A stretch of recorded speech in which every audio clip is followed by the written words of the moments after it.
Espacios vividos.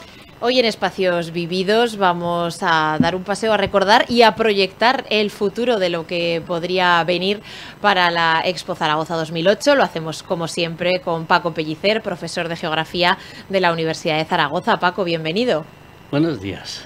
Bueno, y además de hacer un repaso a lo que fue ya ese renacimiento que parece que estamos viviendo ahora en el recinto Expo, hay que decir que fuiste jefe de área temática y director general adjunto de esta exposición. Así es. Hay que decirlo porque vamos a hablar de este tema. Quiero decir que controlas muchísimo de lo que fue, de lo que es y vamos a ver lo que será en la Expo. Y desde entonces he estado vinculado, siempre muy atento a todo lo que ocurre con ese legado de la Expo. Claro, claro, como uno de los padres fundadores de la Expo, podríamos decir. No te sonrojes, hombre, que es verdad. Bien, está bien. Pues, ¿qué nos vienes a contar de este renacimiento? Pues mira, es un momento en el que hemos celebrado el 16º año después de la Expo, y es un momento quizás bueno para hacer balance. Y yo he empezado a recordar mis primeros momentos cuando fui contratado como director técnico de la candidatura, y esto hace nada más y nada menos que 23 años. Pues por estas fechas, además que fue cuando entré, pues me hicieron una entrevista para la prensa y me dijeron, bueno, esto de la Expo y tal y cual, ¿para qué se hace? ¿Para qué una Expo en Zaragoza? Y entonces yo pues dije sinceramente lo que yo pensaba. Digo, es que esta Zaragoza se nos está quedando dormida, se nos está quedando atrasada, el mundo va a toda velocidad y necesitamos poner a Zaragoza en su sitio, dotarla de las infraestructuras y los equipamientos necesarios para que pueda acometer los desafíos del siglo XXI. Y me dijeron, hombre, dice, habla de la Expo. En realidad, la Expo es hija de esta idea de transformar, de hacer avanzar la ciudad, y entonces buscando estrategias para hacer este lanzamiento de la ciudad que se nos había quedado retrasado, pues es cuando surgió la idea de celebrar una exposición. O sea que la exposición casi podríamos decir que es el pretexto para hacer una ciudad nueva. Eso no quiere decir que no nos empeñáramos con todas nuestras fuerzas, primero, para conseguir que Zaragoza fuera la sede, porque tuvimos que pelear en Duraliz con Italia y con Grecia. Una vez conseguido, hubo que trabajar en un montón de proyectos, en miles de aspectos, desde los ambientales, económicos, culturales, sociales, políticos. Eran un montón de aspectos que había que tomar, y recuerdo que en el 2005 pues creamos la sociedad estatal Agua de Expo Agua, Sociedad Estatal Expo Agua, que iba mucho más allá de lo que era el puro interés de la ciudad, sino que en ese momento ya representaba a España. Claro. Español. Estamos representando, éramos el escaparate de España en aquel año 2008, y hubo que trabajar, no te digo cómo. Bien. Se realizó la Expo con notable éxito. Todos recordamos aquellos 93 días maravillosos de espectáculos, de fiesta, de reflexión en la tribuna del agua, en la que había tantos y tantos aspectos.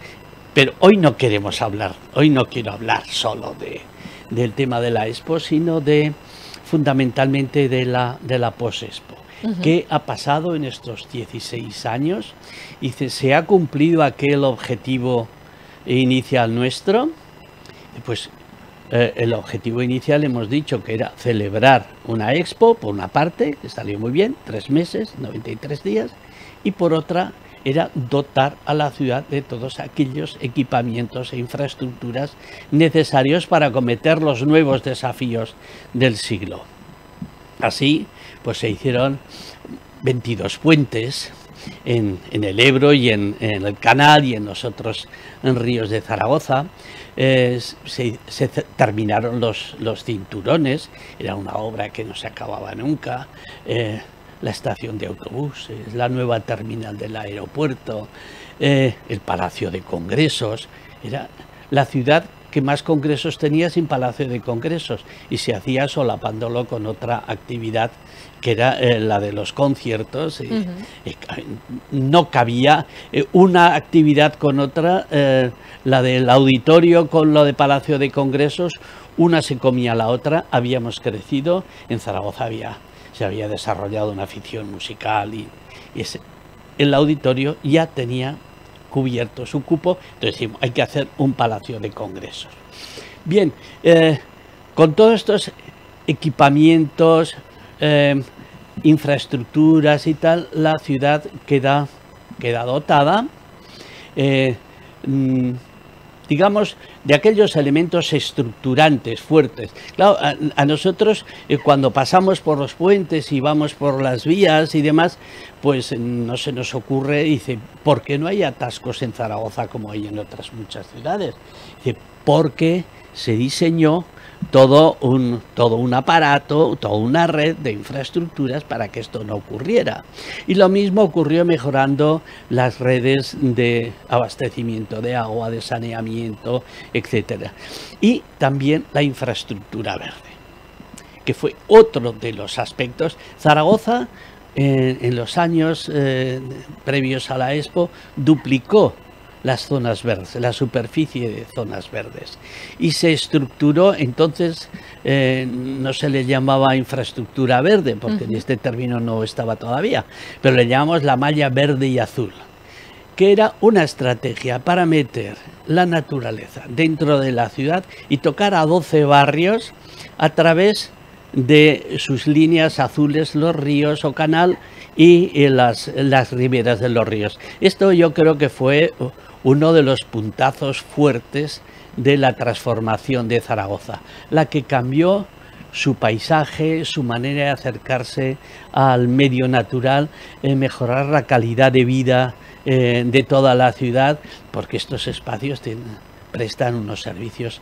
ecosistémicos que llamamos, que es mejorar la calidad del aire, refrescar la temperatura, humedecer, y todas esas cosas que la ciudad, ahora en verano, cuando se calienta y toda seca, asfalto impermeable, suelos, tal, llueve, el agua se va rápidamente y no hay evaporación, no hay refresco ni nada. Todos esos servicios ecosistémicos de mejora de la calidad del aire, del agua, del suelo y demás, de la vegetación, todo se pudo hacer gracias a la Expo. Así que tenemos un balance en ese aspecto de lo que fue la dotación de equipamientos e infraestructuras francamente positivo. Bueno, hablando de las infraestructuras, cuando fue el aniversario para el 14 de junio, salimos a la calle a preguntar qué le había quedado a la gente de la Expo, y los puentes y el Palacio de Congresos fueron de las respuestas que más dijo la gente. O sea, que sí que es consciente, que a veces pensamos que no, pero que muchas infraestructuras que mejoran la vida de la ciudad se realizaron gracias a la exposición. Sí, efectivamente hubo muchas cosas que se realizaron bien, pero acabada la Expo, se baja la persiana de la Expo y entonces, ¿qué se hace con ese espacio? Hay algunos que dicen, se inventan, que no estaba pensado la Posexpo y todo esto. Bueno, pues eso es completamente falso. Estaba todo pensado y muy pensado con lo que podíamos saber en aquel momento, lo que no sabíamos. Hay algunos que dicen que ya lo sabían, pero nosotros sinceramente no lo sabíamos, que iba a haber una crisis mundial económica y tal, y que eso iba a ser un hachazo tremendo, y que luego después iban a venir otras crisis sanitarias y de otro tipo que iban a entorpecer el desarrollo de aquello que estaba previsto. Pero ¿qué es lo que estaba previsto? Dice, pues un parque empresarial sobre lo que habían sido los pabellones internacionales.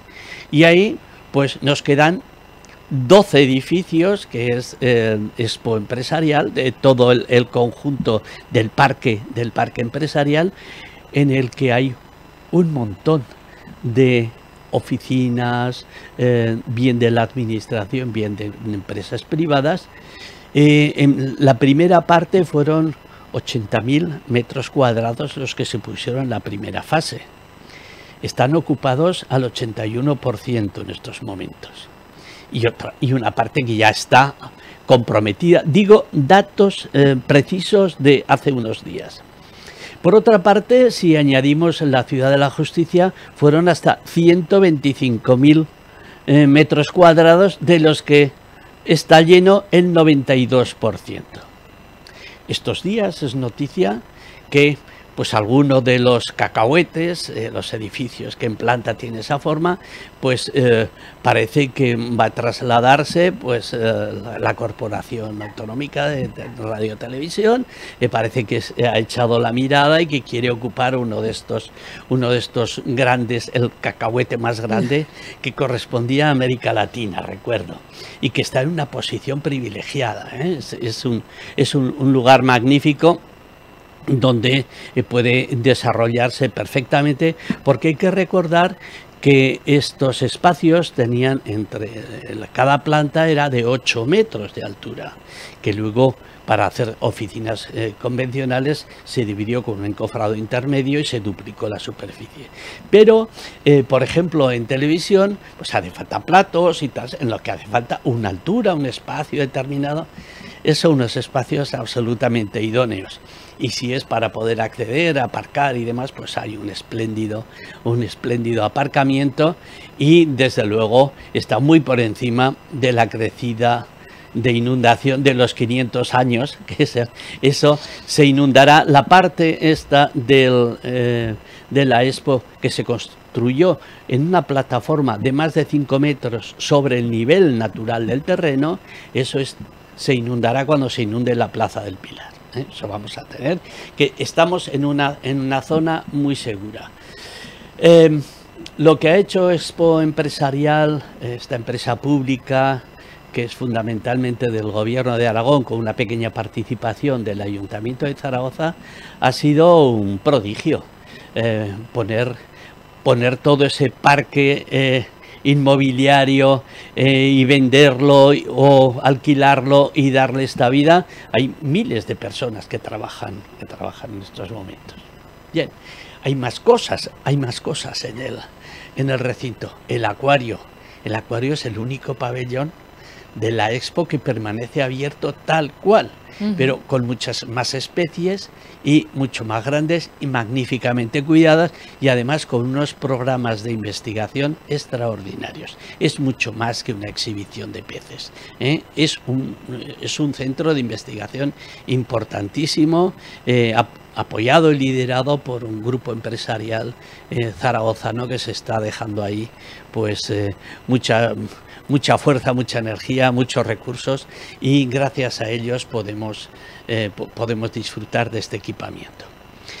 Inmediatamente se urbanizó todo. Hay que pensar, por ejemplo, teníamos la idea de Sevilla, que la urbanización, los pabellones se habían ido ocupando, pero la urbanización pues era un desastre, no daba la sensación. Aquí se empezó por urbanizar todo y dejarlo todo en condiciones.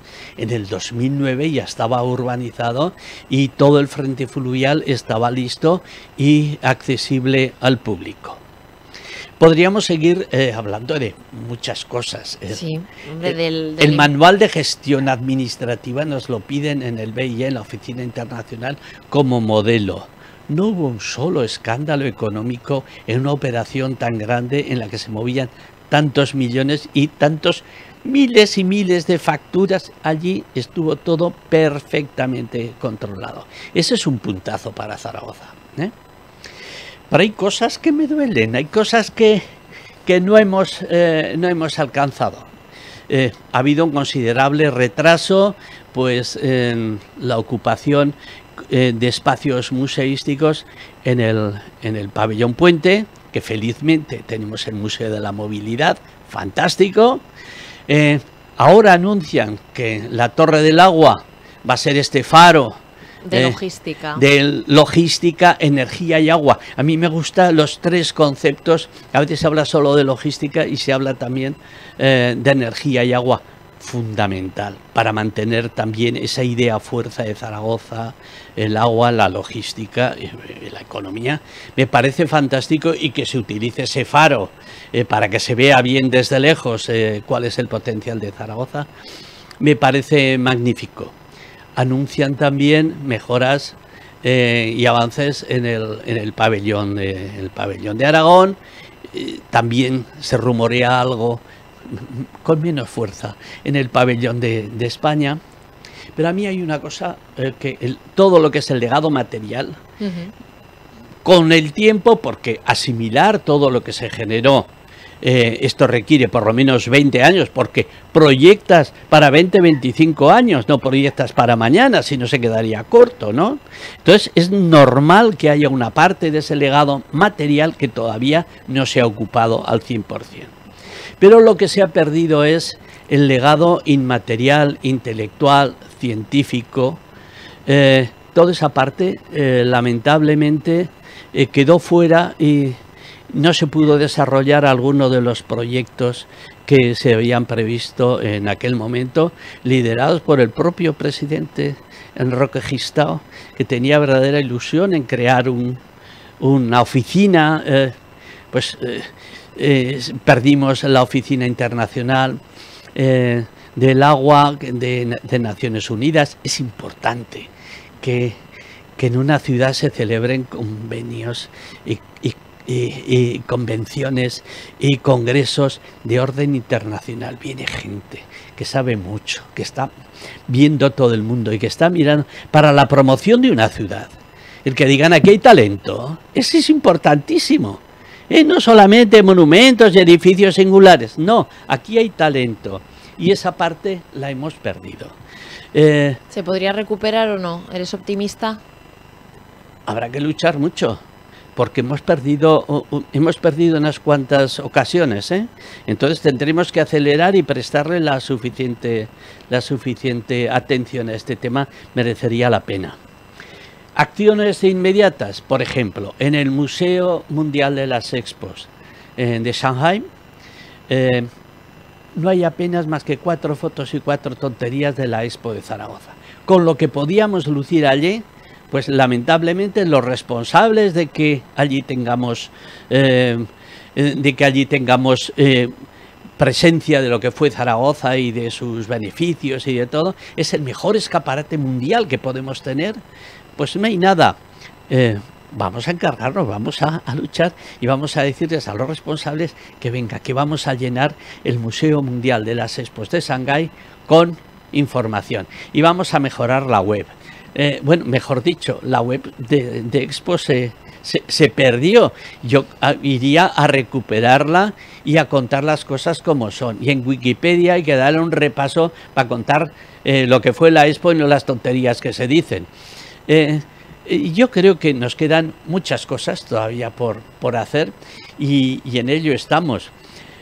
Hay una parte que es la sociedad civil. La sociedad civil es importante que esté. También se perdió, pero desde hace ya 10 años una asociación que se llama Legado Expo está empujando en esa línea y nos da pues unas pistas de por dónde puede ir la colaboración y las aportaciones de la sociedad civil a este proyecto, que junto con las administraciones tenemos que seguir adelante para aprovecharlo al 100%. Pues seguiremos hablando de la Expo. Nos quedamos con que el legado material se ocupará tarde o temprano y que en nuestras manos está luchar para recuperar todo ese legado inmaterial. Paco Pellicer, profesor de Geografía y además fue director general adjunto de la Expo Zaragoza 2008. Gracias por estar hoy con nosotros. Gracias a vosotros.